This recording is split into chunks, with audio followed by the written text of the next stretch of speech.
امریکی صدر Donald Trump کا گرین لینڈ خریدنے کے لیے یورپی ممالک پر بھاری ٹیرف عائد کرنے کا اعلان. کہا ڈنمارک سمیت 8 یورپی ممالک پر 1 فروری سے 10% ٹیرف نافذ ہوگا، جن میں برطانیہ، ناروے، سویڈن، نیدرلینڈز اور فن لینڈ شامل ہیں.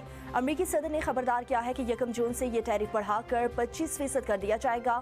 گرین لینڈ عالمی اور امریکی سلامتی کے لیے کلیدی حیثیت رکھتا ہے.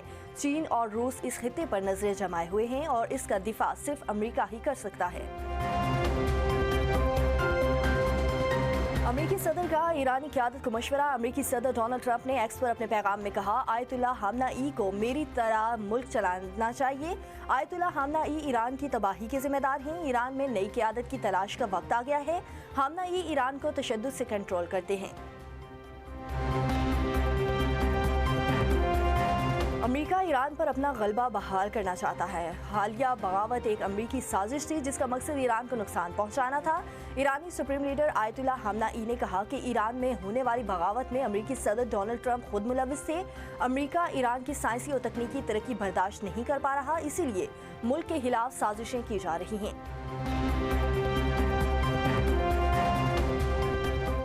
صدر ٹرمپ نے صدر اردوان کو غزہ کے لیے قائم کیے جانے والے بورڈ آف پیس کے بانی رکن بننے کی دعوت دے دی. امریکی صدر ڈونلڈ ٹرمپ کا ترک صدر رجب طیب اردوان کو خط. ادھر مصری وزارت خارجہ کا کہنا ہے کہ مصر میں غزہ بورڈ آف پیس میں شمولیت کی امریکی دعوت کا جائزہ لے رہا ہے. امریکہ کی جانب سے وزیر خارجہ مارکو روبیو کو بورڈ کا کارکن نامزد کرنے کی تجویز دی گئی. غزہ بورڈ آف پیس کی صدارت خود امریکی صدر ڈونلڈ ٹرمپ کر رہے ہیں.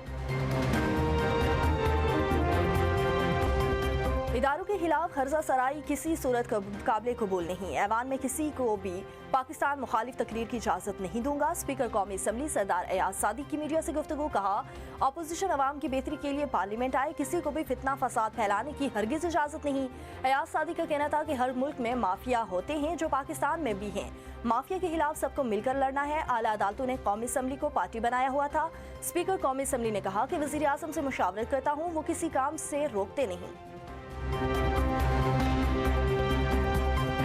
بانی ڈائیلاگ کے حق میں نہیں، پی ٹی آئی کو بعض معاملات میں بہتری لانی چاہیے. رانا ثناء اللہ نے کہا کہ پی ٹی آئی والے جب ملتے ہیں تو کہتے ہیں بانی مذاکرات کے لیے تیار نہیں، پھر بھی کہتے ہیں کہ بانی سے ملنے کا موقع ملے تو وہ ان کو آمادہ کر لیں گے. کہا، پی ٹی آئی کو کچھ چیزوں سے حکومت سے تعاون کرنا چاہیے اور بعض جگہوں پر اپنے معاملات میں بہتری لانی چاہیے.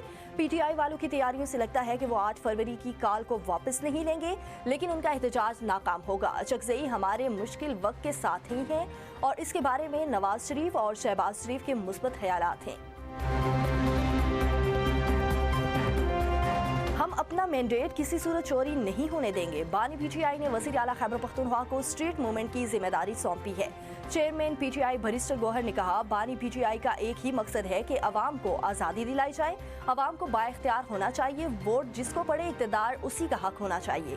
وزیر اعلیٰ خیبر پختونخوا پہلے وزیر اعلیٰ ہے جو روزانہ 18 گھنٹے کام کرتے ہیں اور ہماری کوشش ہے کہ خیبر پختونخوا کو ایک مثالی صوبہ بنایا جائے. پارٹی میں مشاورت ہوتی ہے لیکن حتمی فیصلہ نواز شریف کرتے ہیں. محمود خان اچکزئی پرانے سیاستدان ہیں. نواز شریف پرانے ساتھیوں کی قدر کرتے ہیں. اعظم نذیر تارڑ کہتے ہیں کہ آئینی اور قانونی طور پر اپوزیشن لیڈر کی تقرری کا طریقہ کار وضع ہے. شہباز شریف نے جس دن حلف لیا اسی دن مذاکرات کی بات کی تھی. ہم نے کہا تھا باقی معاملات کو چھوڑ دیں، آئیں میثاق معیشت کریں. 2-4 افراد کی رہائی کا معاملہ ایک طرف، لوگوں نے آپ کو عوام کے بھلے کے لیے ووٹ دیے.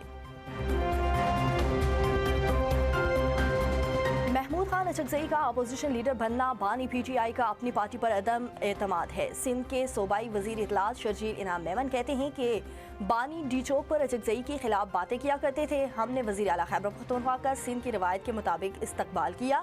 ہم نے انہیں پروٹوکول دیا. وہ ایک صوبے کے آئینی وزیر اعلیٰ ہیں. ہم ان کے ہمیشہ عزت کریں گے. ان کے ساتھ طے شدہ پروگرام کے مطابق شیڈیول بنایا گیا. ان کو سیکیورٹی تھریٹس تھے، ہم نے ذمہ داری نبھائی. سندھ ان کا صوبہ ہے، جب وہ چاہیں آ سکتے ہیں.